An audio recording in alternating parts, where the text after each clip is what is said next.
শেখ হাসিনা পালানোর পরে আবারও আমাদের ভিতরে এখন সেই অনুভূতি আসতেছে যে আমাদের এখান থেকেও আমাদের স্বরাষ্ট্র উপদেষ্টা তিনিও পালিয়ে গিয়েছেন।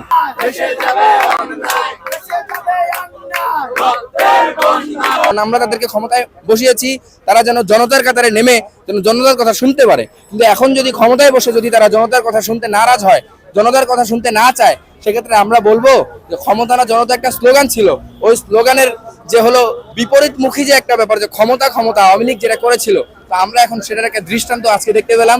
সরকার থাকা সত্ত্বেও এই উত্তরে যেহেতু মিছিল হয়েছে, এই সরকার আমাদের বোঝা গেছে যে সরকার হাতে চুরি পরে বসে আছে। স্বরাষ্ট্র মন্ত্রী মনে করতেছে যে সে হয়তো মুখে বলতেছে এক কথা কিন্তু অন্তরে আর এক কথা। সে যদি আজকে যদি আমাদের এখানে আসতো তাহলে আমাদের কথা শুনতো এবং আমাদেরকে একটা বুঝ দেশে চলে যেতে পারতো, কিন্তু সে আমাদের অ্যাভয়েড করার অর্থই আমরা বুঝতেছি যে সে আওয়ামী লীগকে পুনর্বাসন করার জন্য চেষ্টা করতেছে এবং তাদেরকে সহায়তা করার জন্য চেষ্টা করছে।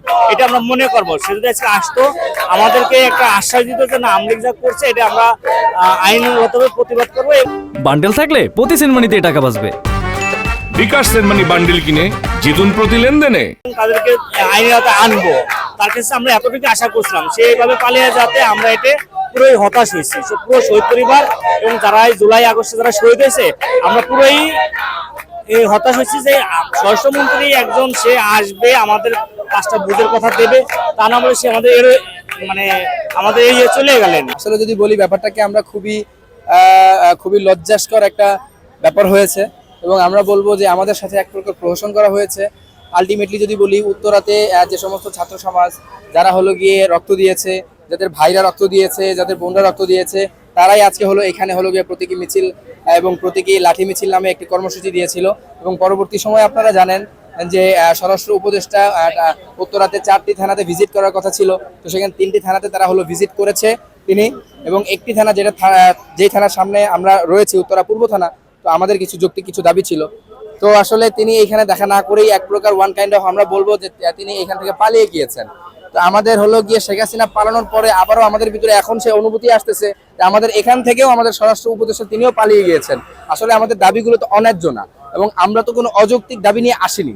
আমাদের শুধু এইটুকুই ছিল বলার যে আমাদের যে দাবি আমরা সেটা তার সামনে বলবো, তিনি আমাদের সদুত্তর দিবেন, আমরা তার সাথে একটু কথা বলতে চাই। কিন্তু এখন কথা বলার জন্য যদি কোনো স্পেশাল কোনো পাস অথবা স্পেশাল কোনো কোটা লাগে, সেক্ষেত্রে আমাদের আরেকবার চিন্তা করে দেখতে হবে, কারণ আমরা তাদেরকে ক্ষমতায় বসিয়েছি তারা যেন জনতার কাতারে নেমে যেন জনতার কথা শুনতে পারে, কিন্তু এখন যদি ক্ষমতায় বসে যদি তারা জনতার কথা শুনতে নারাজ হয়, জনতার কথা শুনতে না চায়, সেক্ষেত্রে আমরা বলবো যে ক্ষমতা না জনতা একটা স্লোগান ছিল, ওই স্লোগানের যে হলো বিপরীতমুখী যে একটা ব্যাপার, যে ক্ষমতা ক্ষমতা আওয়ামী লীগ যেটা করেছিল, তো আমরা এখন সেটার একটা দৃষ্টান্ত আজকে দেখতে পেলাম যে সাধারণ ছাত্র জনতা আসলো তার সাথে দেখা করতে, কথা বলতে, তিনি তাদের কারোর সাথে দেখা না করে তিনি চলে গিয়েছেন।